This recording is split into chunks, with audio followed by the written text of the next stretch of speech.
Next 5 இயர்ல large cap, mid cap, small cap இதுல எது பெட்டர் ரிட்டர்ன்ஸ் கொடுக்குன்னு கேட்டா எல்லாருமே ஸ்மால் கேப் தான் கொடுக்கும்னு சொல்லுவாங்க. ஏன்னா ஹிஸ்டாரிக்கலா ஸ்மால் கேப் தான் நம்மளுக்கு ஹையர் ரிட்டர்ன்ஸ் வந்திருக்கு.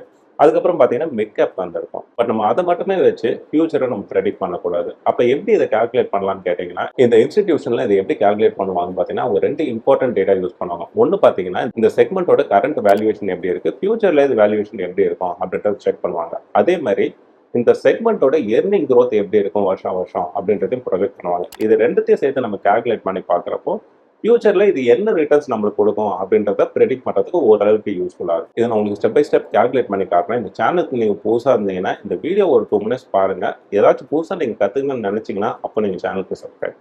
ஓகே, நம்ம கால்குலேஷன் போகிறதுக்கு முன்னாடி இதை நான் ஃபர்ஸ்ட் ஒரு அசம்ஷன் வச்சிருக்கேன். அந்த அசம்ஷன் என்னன்னா, இந்த எர்னிங் growth இருக்கு இல்லையா, ஸோ லார்ஜ் கேப்புக்கு 10% வச்சிருக்கேன். அதேமாதிரி மிட் கேப்புக்கு பார்த்தீங்கன்னா 14% வச்சிருக்கேன். அதேமாதிரி ஸ்மால் கேப்புக்கு பார்த்தீங்கன்னா 18% வச்சிருக்கேன். ஏன் இதை அசியூம் பண்ணுறேன், மார்க்கெட்டில் எந்த டேட்டாவுமே இல்லைன்னு கேட்டிங்கன்னா, நிறைய அனலிஸ்ட் வந்து லாஸ்ட் இயர் பார்த்தீங்கன்னா லார்ஜ் கேப் 13% மேலே போகும் அப்படின்னு சொல்லிட்டு ப்ரெடிக்ட் பண்ணாங்க. பட் ஆக்சுவலாக இது 4 to 5% தான் லார்ஜ் கேப் வந்து க்ரோ ஆச்சு. இதே மாதிரி பார்த்தீங்கன்னா நெக்ஸ்ட் ஃபியூ இயரில் அது ஒரு 17% வரையும் க்ரோ ஆகும் அப்படின்னு சொல்லிட்டு ப்ரொஜெக்ஷன் கொடுத்துருக்காங்க. ஸோ நிறைய மேக்ரோ எக்கனாமிக் சுச்சுவேஷன்லாம் இது வந்து இன்ஃப்ளூயன்ஸ் பண்ணுது அப்படின்றதால நம்ம எக்ஸாக்டாக இந்த டேட்டாவெல்லாம் நம்ம எடுத்துக்கூடாது. அதனால தான் பார்த்தீங்கன்னா கொஞ்சம் கன்சர்வேட்டிவாக லார்ஜ் கேப்புக்கு 10% வச்சிருக்கேன். அதுக்கு ஒரு லாஜிக்கும் இருக்குது. என்ன லாஜிக்னு பார்த்தீங்கன்னா, இந்த நாமினல் ஜிடிபி இருக்கு இல்லையா, நாமினல் ஜிடிபினா ஜென்ரலாக நம்மளுக்கு எல்லாருக்குமே ஜிடிபின்றது தெரியும். இந்த ஜிடிபி growth வந்து வருஷம் வருஷம் ஒரு 5% க்ரோ ஆகுது, 6% க்ரோ ஆகுது அப்படின்னு சொல்லிட்டு சொல்லின்னு இருப்பாங்க. இதே மாதிரி இன்ஃப்ளேஷன் இருக்கு இல்லையா, விலைவாசி, இது வந்து ஒரு 5% க்ரோ ஆகுது, ஒரு 4% க்ரோ ஆகுதுன்னு சொல்லுவாங்க. ஸோ இந்த இன்ஃப்ளேஷனையும் ஜிடிபியும் ஆட் பண்ணுறப்ப கிடைக்கிறது தான் பார்த்தீங்கன்னா நாமினல் ஜிடிபி. ஸோ ஃபியூச்சரில் இது ஒரு 10% வச்சுக்கிட்டாலும் ஜென்ரலாக இந்த நாமினல் ஜிடிபியும் நிஃப்டி 50யும் லாஸ்ட் 2 வருஷம் மட்டும் ஸ்கிப் பண்ணிட்டு ஹிஸ்டாரிக்கலாக பார்த்தீங்கன்னா அது growth பார்த்தீங்கன்னா ஆல்மோஸ்ட் சேமாக தான் இருக்கும். அதனால தான் பார்த்தீங்கன்னா லார்ஜ் கேப்க்கு நான் 10% அசைன் பண்ணியிருக்கேன். இதே மாதிரி ஸ்மால் கேப்புக்கு பார்த்தீங்கன்னா நிறைய அனலிஸ்ட் பார்த்தீங்கன்னா ஒரு 20% வரையும் அது இயர்னிங் க்ரோ ஆகும்னு சொல்லிட்டு ப்ரொஜெக்ஷன் கொடுத்துருக்காங்க. நான் கொஞ்சம் கன்சர்வேட்டிவாக அது 18% வச்சிருக்கேன். ஸோ இது ரெண்டுத்துக்கும் நடுப்புற இருக்கிறது 14%. அது வந்து மிட் கேப்புக்கு நான் அசைன் பண்ணியிருக்கேன். ஸோ நம்ம ஃபர்ஸ்ட் லார்ஜ் கேப் எடுத்துக்கலாம். அதோட கரண்ட் வேல்யூவேஷன் பார்த்தீங்கன்னா 20 PE ட்ரேட் ஆகிட்டு இருக்கு. அது லாஸ்ட் 10 இயர் ஹிஸ்டாரிக்கல் மீடியன் எடுத்து பார்த்தோம்னா 23.4ன்னு இருக்கு. அதே மாதிரி நிஃப்டி 50யோட கரண்ட் இயர்னிங் பர் ஷேர் பார்த்தீங்கன்னா 1189 ரூபான்னு இருக்கு. ஸோ அது வருஷம் வருஷம் 10% க்ரோ ஆகுன்னு ஏற்றனா 5 வருஷம் கழிச்சு இதோட வேல்யூ பார்த்தீங்கன்னா 1860 ரூபாய் கிட்ட இருக்கும்.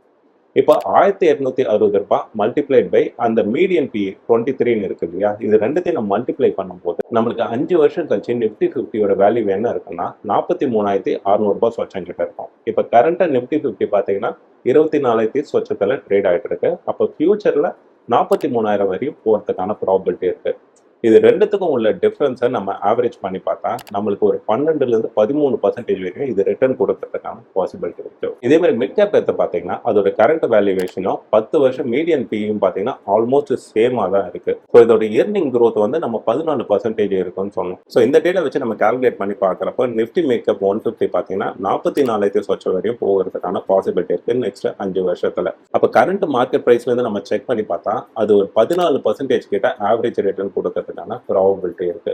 இதே மாதிரி நம்ம ஸ்மால் கேப் எடுத்துக்கிட்டா இங்கதான் ஒரு பிரச்சனை இருக்கு. ஸ்மால் கேப் பாத்தீங்கன்னா அதோட கரண்ட் பிஇ 36 PE ரேஷியோல ட்ரேட் ஆகிட்டு இருக்கு. அதோட மீடியன் பிஇ பாத்தீங்கன்னா 29. ஸோ அதிக வேல்யூவேஷன்ல இது ட்ரேட் ஆகிட்டு இருக்கு. ஸோ என்னதான் அவங்களோட இயர்னிங் growth 18% வரையும் இருக்கும்னு நம்ம அசியூம் பண்ணி வச்சிருந்தாலும் அவங்களோட வேல்யூவேஷன் ரொம்ப அதிகமா இருக்கிறதுனால ஸோ இதோட ஆவரேஜ் ரிட்டர்ன் பாத்தீங்கன்னா ஒரு 13 to 14% கொடுக்கறதுக்கான ப்ராபபிலிட்டி தான் இருக்கு. ஸோ அப்படியே நம்ம சம்மரைஸ் பண்ணா நீங்க ஒரு growth ஓரியன்டட் இன்வெஸ்டரா இருந்தீங்கன்னா மிட் கேப் வந்து கொஞ்சம் ரொம்ப அட்ராக்டிவா இருக்கும். ஒரு கன்சர்வேட்டிவ் வேல்யூ இன்வெஸ்டரா இருந்தீங்கன்னா லார்ஜ் கேப்ல நிறைய ஆப்பர்ச்சுனிட்டி இருக்கு. பட் ஸ்மால் கேப் பொறுத்த வரைக்கும் கொஞ்சம் கேர்ஃபுல்லா தான் இருக்கும். இந்த வீடியோ ஷேர் பண்ண எல்லா இன்ஃபர்மேஷனும் உங்க எஜுகேஷன் பர்பஸ்க்காக தான். இது இன்வெஸ்ட்மெண்ட் அட்வைஸ் இல்லை. இந்த வீடியோ உங்களுக்கு பிடிச்சதுன்னா அப்படியே சேனலுக்கு சப்ஸ்கிரைப் பண்ணி வைங்க.